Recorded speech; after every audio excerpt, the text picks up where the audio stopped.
Hi, welcome to our video on nutrition, the glycemic index or GI, and genetic modified organisms or GMO. Let's get started.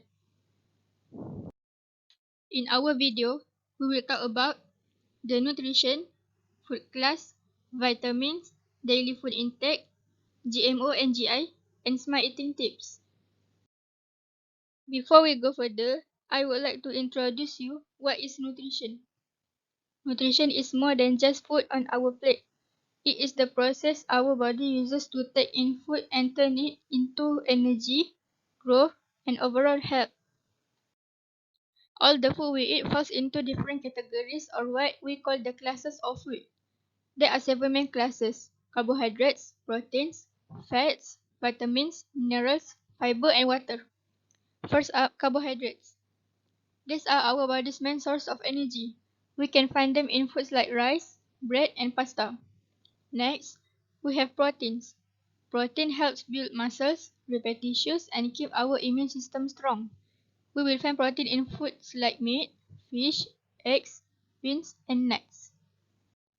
Next, we have fats.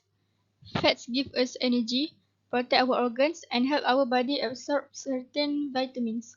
Healthy fats are found in foods like avocados and olive oil. Vitamins. They support everything from our eyesight and skin to our bones and immune system.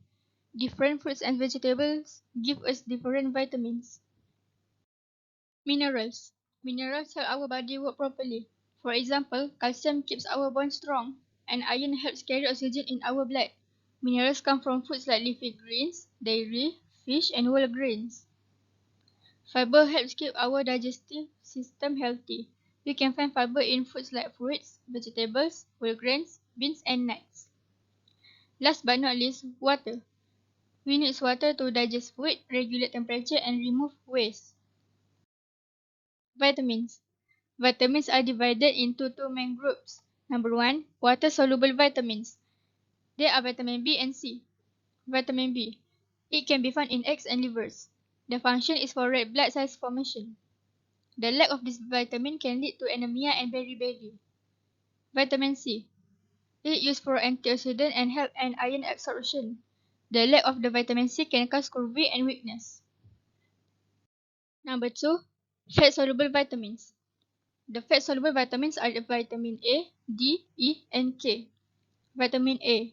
It can be found in fish and cheese. Its functions are to maintain vision, support immune function.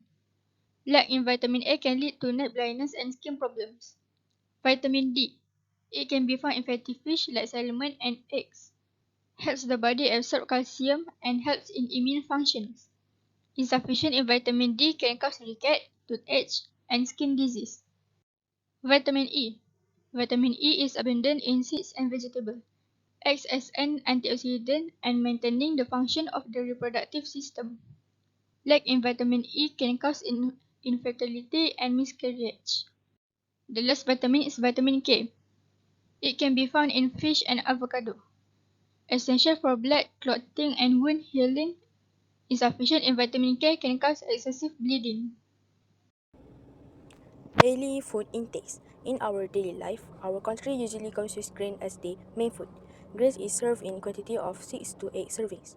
Next, vegetables can be eaten with regular intake, like 3 to 5 servings a day. Fruits can be eaten with vegetable, for example, yogurt salad. In addition, protein intake in the body is important. When there is a lack of protein in human nutrition, Kwashiorkor disease will occur. Protein should be consumed in quantity of 2 to 3 servings a day. Milk and dairy products can provide calcium in human nutrition. We can consume 2 servings a day. Additionally, when consuming a lot of fat and oil, we will get obesity. Water is an important resource for human nutrition. We need to take 6 to 8 glasses. Lastly, fiber can be taken in quantity of 25 to 13 grams. Fiber can produce energy in the human body. Next, we have glycemic index. However, what is glycemic index, you might ask? The glycemic index, also known shortly as GI, measures how quickly a carbohydrate-containing food raises blood glucose levels after being consumed. Here, we have a traffic light method that is much easier to understand.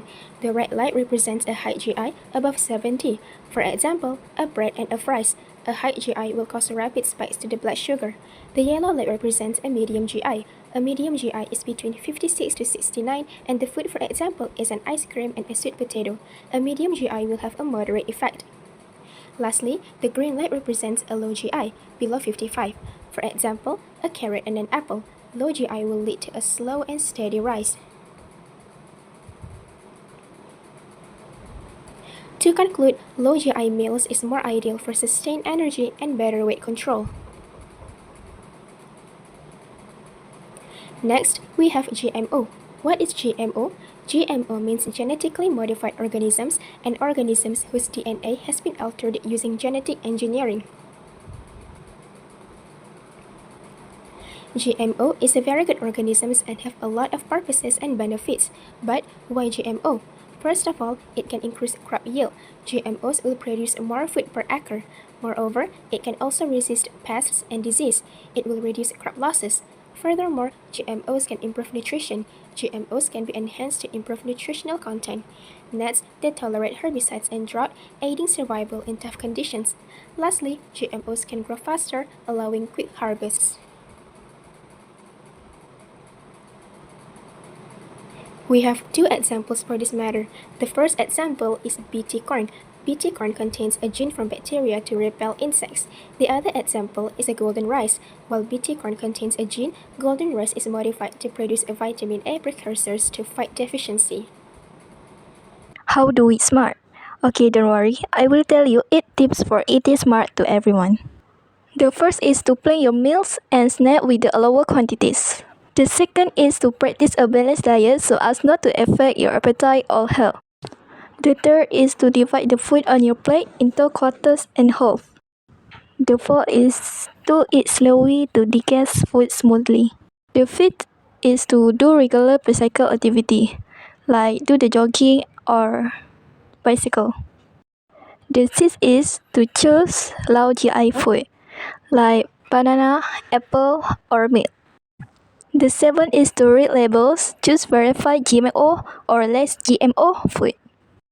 The last is to cut down saturated fat and sugar in our food, like mayonnaise or butter. This project is aligned with Sustainable Development Goal 3, which focuses on ensuring healthy life and promoting well-being for all. It also supports Sustainable Development Goal 12, which emphasizes responsible consumption and production.